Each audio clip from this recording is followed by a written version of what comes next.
Would you guys just take a look at how clean this Camry is? It's pretty much black the whole way through. Look at the rockers. But we're not going to derby this one. I don't know if you guys can tell, but I did a horrible brake line job on this. I tried my best. I really did. I tried to just cheat and only do brakes halfway, but all you guys know you can't cheat brakes. You got to do them the whole way. Anyway, new brakes, new flex pipe down here, because a young kid in my town rode off his truck and needs a car. So I told him, he's a family friend, told him to come get a car. We're going to have to put better tires onto it for him. But this is not what we're here to talk about. What we're here to talk about is what's right outside this door.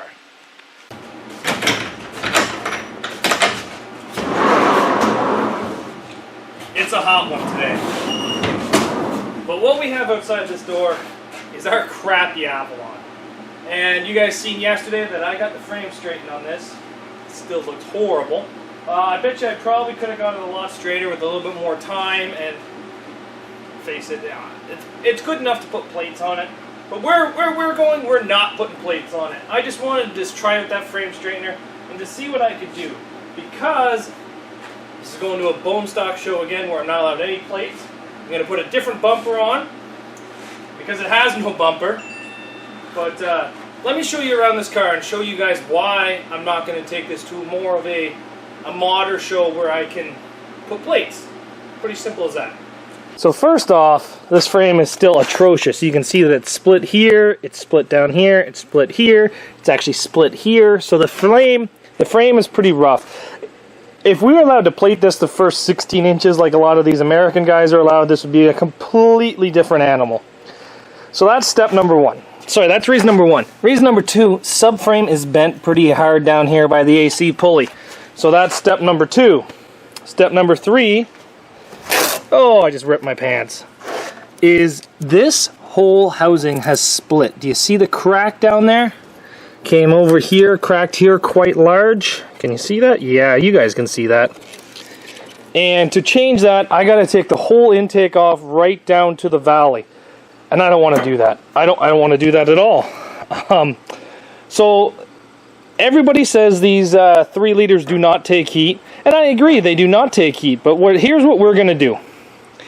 I'm going to dry block this. The head gaskets are good in this car. I know they are.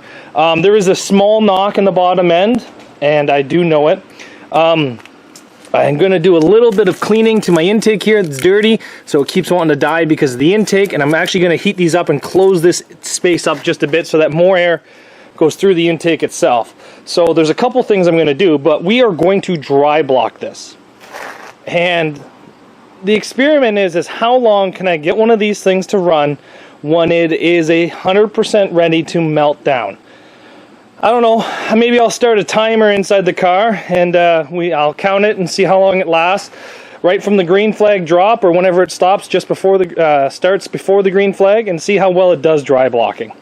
We're going to cut out the rad support, we're going to cut out the bottom rad support, we're going to cut out the top rad support, we're going to cut out pretty much everything because it is all garbage. And then we're going to pick a bumper. Now for bumpers, can I fit this way? Oh yeah, I can fit this way. I do not want to put a good bumper on this. I really do not want to. So here's my half decent bumpers. I sold all my 70s ones down in the US because I'm pretty much not allowed to run them. So here's my bumper collection. And I do not want to run anything good, so that takes me off to about here. And I don't even want to waste a Mazda 3 bumper on this. Don't want to waste a Caravan. So that leaves me with this. I have I think this is a Corolla rear or a Camry rear. Not sure. I got a Camry front. I got a Dodge Caravan front. I got a Malibu or a GM front. And I got a Sundance front. Now, this Sundance front has to be the crappiest bumper I have. And I'm willing to admit that. This thing here, it is honestly like 3 pounds. Caravan maybe? But I think the Caravan... I'm thinking this one. It's a bumper that's already been ran. I'm not going to put it on a good car. I'm kind of leaning towards this thing. Or, you know, the other option is that we maybe see if I can put an aluminum bumper on it and then weld the aluminum bumper on. Maybe I'll try that. Let's see how this one fits on. I won't run this on any other cars, really. It's off a Pacifica, I think it was. Be worth it to see what it looks like on the front of this, see if it'll even line up.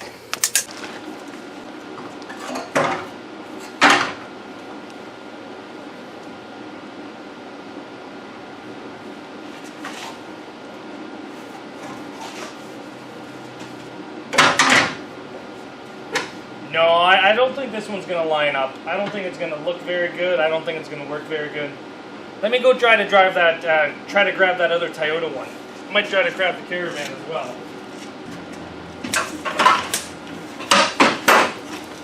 So here's the GM one. That would work. Not really sure how strong this bumper is, but that would work. Ugh. Here's the Toyota. You know what? I don't think the Toyota one's going to work. I think I'm going to use this GM one. I am allowed to run square tubing where I'm going with this, but I honestly think that square tubing would be a waste on the front of this car. So let me cut some stuff away and we'll prep for this. This is not the best bumper in the world, I know that. But I gotta clean up my crappy bumpers and I wanted to just have a bumper on the front of this. So let's get cutting and welding and see how this thing looks. See you guys in about 5 minutes, maybe 7. So we got the bumper on. Driver's side was easy. All the welds were nice and easy. Butt welding it up was nice and easy. Everything looks nice and pretty. Passenger side, it's a monstrosity. I'm willing to admit that. I'm probably going to come back and let it cool down and try to get some more welds on there, right down in there. But other than that, we have the bumper on. Everything's cut away.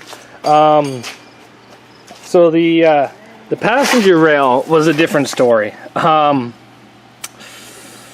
Like I said, this was pretty hard to do over here. Trying to fold the metal to where I wanted it. Remember I showed you those cracks? They lined right up where I wanted to put the bumper. Put a 6-inch plate on there like I'm allowed. I'm not going to replace any of the struts in this side of this thing because, like I said, this is pretty much just a junk run. So bent. But I do have to change the tires on the back. And the reason for that is the rules state that all tires must hold air. So that one there doesn't hold air. And they must be foam filled, or they can be foam filled, but nobody will foam fill donuts for me. That rim doesn't even have a tire on it anymore. The rule also says that I can't run my little 12-inch tires. So I'm going to try something different. This is a 14-inch rim off a trailer. And this is a 14-inch Cavalier donut, stretched to fit. She does hold air. She's just a little low right now. I'm going to try to run that on the back of this. What's it going to do? It's going to keep everything out in a way, and it's going to make me meet the rules because it's not a 12-inch tire. So other than that, a little bit more welding tomorrow. It's starting to get dark out. A little bit more welding tomorrow on the front and change the rear tires. And then go put the GoPros back inside of it. I might try to pull the driver door out so that way I can get in and out of it easier. But she still runs. I do have to put the top on the battery to put some brake fluid into it. And I have to charge the battery because it is actually dead because I tried starting it so much. Other problem is alternator wiring. Did get chewed off. So do you guys remember from the alternator video which wire I have to connect? That's right, the red one. So we'll just connect the red wire and get this car charging again because I'm going to need it. Something tells me she's going to die a lot. But unfortunately, she's going to be dry blocked. So we'll see how this thing does dry blocking. Little nervous, but you know what? It's junk right now. So if I run it once more and it becomes bigger junk, then it's still just a pile of junk. But she'll be ran one more time. So thanks everybody for watching.